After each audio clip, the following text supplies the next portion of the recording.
What unexpected good thing ever came from a bad school situation?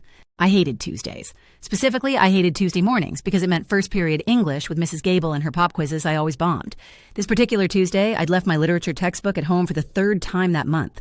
Mrs. Gable, bless her stern heart, simply wrote "Detention Tuesday after school" on a slip and handed it to me without a word.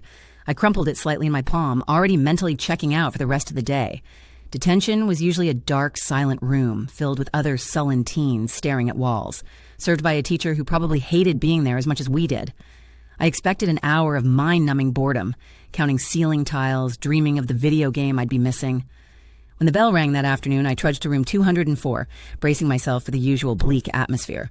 To my surprise, the door was slightly ajar, and I could hear faint classical music drifting out. Not loud, just a mellow, unfamiliar melody. Mr. Harrison, the quietest history teacher, was proctoring. He was sitting at his desk, not glaring at a pile of papers, but hunched over a large sketchbook. The few other kids were spread out, mostly on their phones or half-heartedly doodling on scrap paper. I took a seat near the back, pulling out my phone, but the music and Mr. Harrison's intense focus pulled my gaze. He wasn't drawing stick figures. He was sketching a detailed landscape, complete with intricate trees and a winding river. His hand moved with an unexpected grace. I watched him for what felt like an eternity, captivated.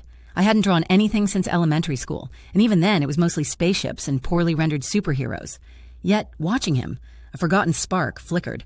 Without thinking, I pulled out a crumpled worksheet and found a pencil stub in my backpack.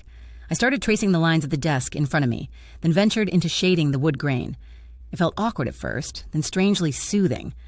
Mr. Harrison eventually looked up, met my gaze, and offered a tiny, almost imperceptible nod. He didn't say anything, didn't ask what I was doing, just went back to his own world of charcoal and paper.